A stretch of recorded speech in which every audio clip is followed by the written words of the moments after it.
Dear friends and followers, today I am going to show you why do pilot dump fuel। कई बार सुना होगा कि जहाज ने अपना तेल जो है ना आसमान में छोड़ दिया, ये बारिश आ रही है फ्यूल की। तो आज हम इसी बारे में डिस्कस करने वाले हैं।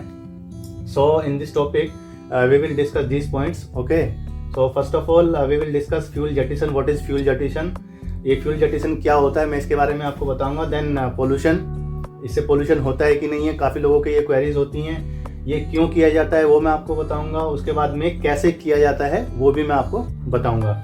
सबसे पहले मैं आपको ये बता देता हूँ कि ये why do pilot dump fuel का क्या मतलब है। देखिए, जब जहाज एयरपोर्ट से उड़ जाता है तो उसके बाद में कई बार इमरजेंसी हो जाती है, ठीक है ना। तो वो जो फ्यूल है उसको बाहर निकालना पड़ता है। उसके क्या कारण है मैं आपको बताने वाला हूँ। तो उस प्रोसीजर को टेक्निकली टर्म में फ्यूल जेटिसन कहते हैं, यानी कि जहाज से तेल को हवा में छोड़ देने को फ्यूल जेटिसन कहते हैं, ठीक है। अब दूसरा क्वेश्चन आता है कि क्या इससे पोल्यूशन होता है। जी देखिए, पोल्यूशन तो बिल्कुल होगा, पर इसके कुछ प्रोटोकॉल्स हैं वो हम फॉलो करते हैं, ठीक है। तो मैं ये नहीं कहूँगा कि पोल्यूशन नहीं होता है, पोल्यूशन तो होता है, क्योंकि फ्यूल जो है वो हवा में चला जाता है। अब क्यों किया जाता है उसका मैं तीसरा कारण ये बता देता हूँ कि क्यों किया जाता है। वो देखिए, कई बार क्या होता है कि जब एयरक्राफ्ट जो है टेक ऑफ कर लेता है अपना पूरी कैलकुलेशन के बाद में, तो सपोज कई बार क्या होता है, इमरजेंसी हो जाती है, या तो उसमें कोई टेक्निकल फॉल्ट आ जाता है, या फिर उसमें किसी पैसेंजर की तबीयत खराब हो जाती है, या किसी भी इमरजेंसी के कारण ना हमें उसको उतारना होता है जहाज को वापस। तो देखिए, ये कोई गाड़ी नहीं है कि आपकी सड़क पे चल रही है और कभी भी रोक दे और खड़ी है, कोई दिक्कत नहीं है। इसका बहुत सारे जो है टेक्निकल टर्म्स होती हैं, बहुत सारी टेक्निकल स्पेसिफिकेशन होते हैं, पैरामीटर्स होते हैं, उनके हिसाब से ही उड़ाया जाता है और उसके हिसाब से ही जहाज को उतारा जाता है। तो वही हम इसमें डिस्कस करेंगे। तो ये कैसे करते हैं ये मैं आपको बता देता हूँ, बाद में हम लोग एग्जाम्पल से समझेंगे। तो सबसे पहले देखिए, हम लोग कोज हमने ढूंढ लिया। सपोज करिए कि किसी की तबीयत खराब हो गई है टेक ऑफ करते ही, तो अब हमें क्या करेंगे, अब उसको मरने तो नहीं देंगे ना, उसको नीचे लेके आना पड़ेगा, इमरजेंसी में उसको हॉस्पिटल भेजना पड़ेगा, तो जहाज को नीचे उतारना पड़ेगा। लेकिन उससे पहले हमको देखना पड़ेगा कि क्या क्या हमारे पास में कंडीशंस हैं, ठीक है। तो हमने कोज देख लिया कि मान सपोज एक पैसेंजर की तबीयत खराब हो गई है, वो कोज हो गया। उसके बाद हम लोग जो पायलट होता है वो एटीसी से कंसल्ट करेगा, उनको बताएगा कि भाई ऐसे ऐसे प्रॉब्लम हो गई है, मेरे को जहाज जो है अब लैंड कराना है, और उसके पास में जो जो पैरामीटर्स हैं वो एटीसी को बताएगा। फिर एटीसी क्लियरेंस देता है उसको कि भाई आप फलानी जगह जा करके ये कर सकते हैं, फ्यूल डंप कर सकते हैं, या फिर आप जो मैं आगे बताने वाला हूँ वो कर सकते हैं। तो उनकी कोऑर्डिनेशन चलती रहती है पायलट के साथ में। तो तीसरा पॉइंट आता है जी कैलकुलेशन का। ये मेन काम है जो कैप्टन और जो पायलट होते हैं जहाज के वो करते हैं। अब ऐसे ये कैलकुलेशन क्यों करनी पड़ती है ये मैं आपको बताता हूँ। देखिए, हमारे पास मैं दो केस ले लेता हूँ, एक केस फर्स्ट है और एक केस सेकंड है। तो सबसे पहले हम क्या करेंगे, केस फर्स्ट की बात करेंगे, ठीक है। इसमें जो मेन पॉइंट हैं नोट करने वाले, पहले हम वो डिस्कस करेंगे, उसके बाद में हम इसकी कैलकुलेशन करके देखेंगे। तो सपोज कीजिए, देखिए ये तीन तरीके के एयरक्राफ्ट यहाँ पे बेसिकली जो बड़े एयरक्राफ्ट होते हैं ना, उनमें ये डंपिंग का जो होता है फ्यूल को हवा में छोड़ने का सिस्टम होता है, छोटे जहाज़ों में नहीं होता है। तो छोटे जहाज देखो कैसे हो गए हैं। एयरबस 320 है, ठीक है, वो चाहे उसकी कोई सी भी फैमिली का है एयरबस की, बोइंग 717 है, बोइंग 737 है, कोई से भी हो, तो उसमें जो है ना फ्यूल जेटिसन का सिस्टम नहीं दिया जाता, क्योंकि उसका जो है वो लैंड कर सकता है उसमें। लेकिन जो बड़े जहाज हैं जो हैवी बॉडी होते हैं वो आप लैंड नहीं करा सकते ऐसे कि वो टूट जाएंगे भाई, नीचे उतरते इतना वजन होता है, रनवे पे कितना लोड पड़ता है, उसका मैं वजन आपको अगर बताने लगूंगा तो आप थोड़े हैरान रह जाएंगे। तो देखिए, MD-11 जो एयरक्राफ्ट है वो काफ़ी भारी है, काफ़ी बड़ा है, एयरबस 340 है और बोइंग 747 है। तो हम जो ये पूरी वीडियो जो हम कवर करने वाले हैं वो बोइंग 747 के एग्जाम्पल को लेकर के करेंगे। तो देखिए, बोइंग 747 में जो ड्राई ऑपरेटिव वेट होता है, यानी कि जो उसका जो वजन होता है वो 2,22,000 किलो का होता है, ठीक है। तो हमने ये एक मोटा जहाज का वेट हो गया। उसके बाद में देखिए उसमें पैसेंजर भी जाते हैं और कार्गो भी जाते हैं, तो उसको पैक्स बोला जाता है। सपोज कीजिए जो वो फुल लोडेड है और उनका जो वजन है 58,700 किलो हो गया, ठीक है, कार्गो का प्लस पैसेंजर का, जो हम लोग सामान वगैरह लेके जाते हैं ना, लगेज अपना, ये हो गया। अब ये हमारा जहाज खड़ा हुआ है। अब कैलकुलेशन होती है इसके हिसाब से कि भाई हमको कितना फ्यूल चाहिए। तो फ्यूल जो होता है, जेट-1 जो फ्यूल होता है वो उसमें डाला जाता है। वो कैसे कैलकुलेट होता है, उसमें देखिए एक ट्रिप होती है, यानी कि आप यहाँ पे देख सकते हैं किसी को अगर A पॉइंट से B पॉइंट तक जाना है तो हमारे को कितना फ्यूल लगेगा, उसकी कैलकुलेशन के हिसाब से फ्यूल भरा जाता है। तो एक तो ट्रिप हो गई A to B, उसके बाद में उसमें कंटीजेंसी फ्यूल भी रखा जाता है कि कहीं मान लिया कोई इमरजेंसी हो गई तो हमारे पास एक्स्ट्रा फ्यूल भी होना चाहिए। कभी क्या होता है ना, मौसम ख़राब हो जाता है कहीं पे, हमें तो नहीं पता ना फिलहाल थोड़ी देर में क्या होने वाला है, तो हो सकता है कि हमें ज़्यादा देर चलाना पड़े, तो उसके लिए कंटीजेंसी फ्यूल है। अल्टरनेटिव फ्यूल भी रखना पड़ता है। टैक्सी जो एयरपोर्ट में टैक्सी करने के लिए होता है, और वो एक्स्ट्रा जो फ्यूल लेना पड़ता है वो हम इसमें लेकर के कैलकुलेट करके उसका जो है वो निकाल लेते हैं वेट एयरक्राफ्ट का। आपको और डिटेल आपको मिल जाएगी वीडियोस इसमें हमारे इस चैनल पर, तो आप इसको सब्सक्राइब कर लीजिए। एविएशन से रिलेटेड वीकली एक वीडियो आती रहेगी। तो देखिए, इसको बोलते हैं टेक ऑफ वेट।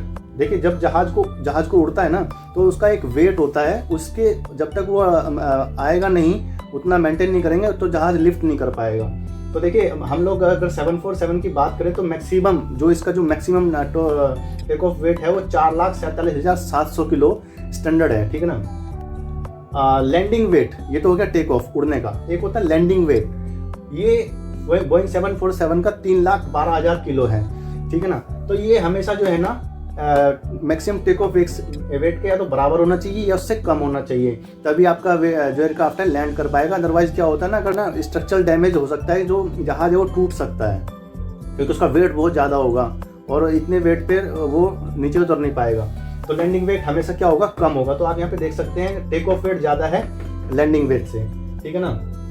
तो अब हम बात कर लेते हैं दूसरे केस की। तो मैंने बता दिया कि उनमें जेटिसन सिस्टम नहीं होता है क्योंकि उनका वेट उतना ज़्यादा नहीं होता है, जो बेसिकली जो बिग एयरक्राफ्ट होते हैं उनमें होता है। लेकिन ये कंपनी पे डिपेंड करता है, जो एयरलाइंस कंपनी है, कि उन्होंने कैसे ऑर्डर किया हुआ है अपना एयरक्राफ्ट। अगर वो फ्यूल जेटिसन कंपनी को बोलते हैं, जैसे बोइंग है कंपनी, एयरबस कंपनी है, तो वो उसमें लगा के दे देते हैं। ऐसा कुछ नहीं है कि नहीं लगा सकते।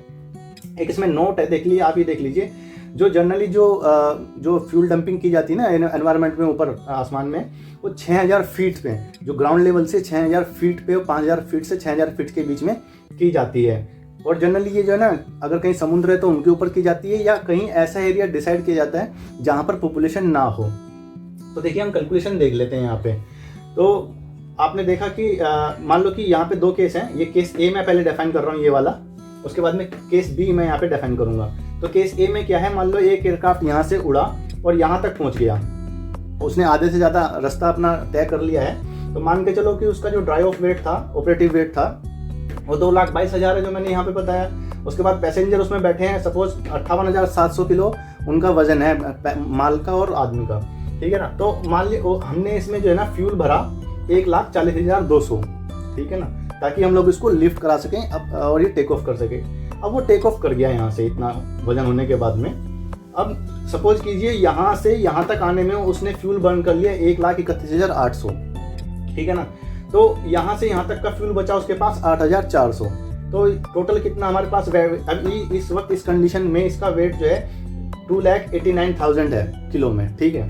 तो अब हम क्या देख रहे हैं कि हमारा लैंडिंग वेट कितना है, 3,12,000, और ये कितना बचा हमारे पास, 2,89,000। तो ये तो कम है, तो ये क्या है, लेस इज ओके, यानी कि लैंडिंग वेट इसका कम है। तो हम अगर यहाँ पर इमरजेंसी आती है तो हम इसके नियर बाय एयरपोर्ट में इसको उतार सकते हैं बिना किसी दिक्कत के, ठीक है। तो इसका जो टेक ऑफ वेट था वो 4,20,000 था। अगर हम लोग इसमें फ्यूल ऐड कर देते हैं, इन दोनों में फ्यूल ऐड कर देंगे तो 4,20,000 किलो आ जाएगा।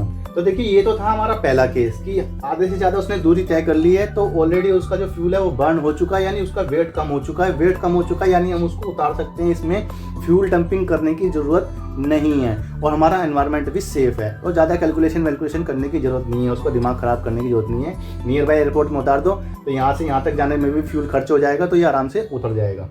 अब बात करते हैं केस बी की। तो सपोज कीजिए यहाँ से अभी एयरपोर्ट ए से जहाज़ उड़ा है और अभी उसने थोड़ा सा ही रास्ता तय किया है कि किसी को हार्ट अटैक आने का हो गया है। मान लो सपोज लेट्स से कि उसको कोई इमरजेंसी हो गई है, हार्ट अटैक, मैं फॉर एग्जांपल ले रहा हूँ। तो अब क्या होगा, ये ऐसी इमरजेंसी है कि आप इसमें ना कुछ नहीं कर सकते, आपको जो है ना जहाज़ उतारना ही पड़ेगा। तो ये डिपेंड करता है कैप्टन के ऊपर, पायलट के ऊपर, कि वो क्या करना चाहता है। तो मैं आपसे बात कर रहा था कि अब इसको उतारना जरूरी है। अब इसके 3 कंडीशन हो सकते हैं, या तो वो उसको वैसे का वैसे ही उतार देगा, ट्रेन पायलट है, या फिर क्या करे, उसको जो है ना फ्यूल उसको डंप करना पड़ेगा क्योंकि वो ऐसी मेडिकल इमरजेंसी है।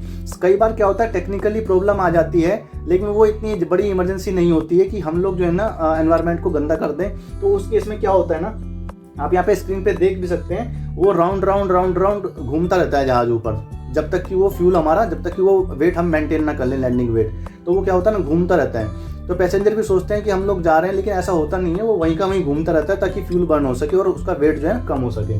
तो इस केस में हम लोग क्या करने वाले हैं, हमने देखा कि हमारे पास जो ड्राई ऑफ वेट था वो हमारा 2,22,000 था, पैसेंजर हमारे 58,700 किलो के पैक्स थी हमारे पास, लेकिन यहाँ से यहाँ तक जाने में जो फ्यूल बर्न हुआ वो खाली 31,800 किलो बर्न हुआ है। ठीक है, इसमें लीटर में तो भरते हैं, लेकिन ये जो कैलकुलेशन होती है किलो में होती है। ठीक है ना, तो हमारे पास फ्यूल कितना बचा, हमने भरा था 1,40,200, ठीक है ना, और फ्यूल हमने बर्न कर दिया 31,800, तो हमारे पास फ्यूल कितना बचा, 1,08,400 किलो अब इतना बचा हुआ है। तो अगर हम देखेंगे तो हमारे जो जहाज का जो वेट है इस वक्त यहाँ पर, इसका वेट जो है ना 3,89,000 बच गया है। यानी कि अगर मैं देखूं लैंडिंग वेट है हमारा 3,12,000 और हमारे पास वेट कितना है 3,89,000, तो होगा क्या, ये तो ज़्यादा है, तो ये सेफ नहीं है लैंडिंग के लिए। तो हमको क्या करना पड़ेगा, या तो either we have to burn the fuel और we have to dump the fuel in the environment. Okay, so हम लोगों ने यहाँ पे क्या देखा कि हमने इसमें से इसको माइनस किया लैंडिंग वेट को, तो हमारे पास जो बचता है 77,000 लीटर, तो 77,000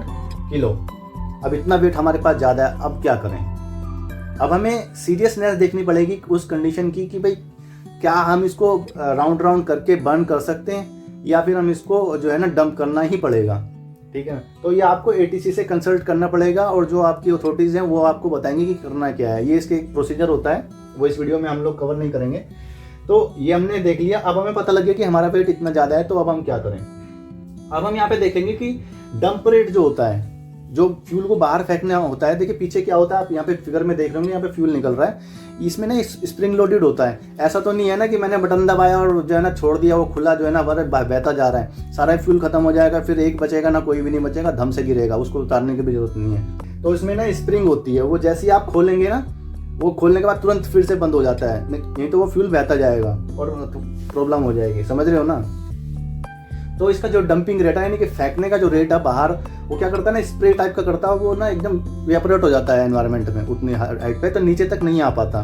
तो ऐसा नहीं है कि पोल्यूटेड नहीं होता है, लेकिन वो नीचे तक आने में ख़त्म हो जाता है। तो इसका जो डंपिंग रेट है बोइंग 747 का, वो भाई साहब 2,000 किलो पर मिनट। अगर मैं उसको वो खोलता हूँ ना, तो वो 2,000 किलो फ्यूल बाहर फेंक देगा 1 मिनट के अंदर। प्लस आप देख रहे होंगे कि इंजन भी चल रहा है, जहाज तो उड़ ही रहा है ना, तो उसका जो है ना फ्यूल भी बर्न हो रहा है। अब फ्यूल बर्न जो रेट होता है, मान लो कि आप एक जहाज है वो पूरा स्टेबल चल रहा है ऊपर क्रूज टाइम पे, यानी कि उसकी स्पीड सेम है क्रूज का मतलब, तो उसका जो रेट होता है फ्यूल जो जल रहा है उसके अंदर 12,000 किलो 60 मिनट में, 1 घंटे में 12,000 किलो खाता है, यानी कि मोटा मोटी 2,200 किलो 1 मिनट में खा जाएगा। तो अब हमारे पास कितना है फ्यूल, 77,000 किलो ज़्यादा वजन है। हमें कम करने के लिए क्या करना पड़ेगा, उसको जो है ना बर्न करना पड़ेगा। तो देखिए ये आपको इतना जो है 77,000 डिवाइडेड बाई 2 385 आ जाता है आपको।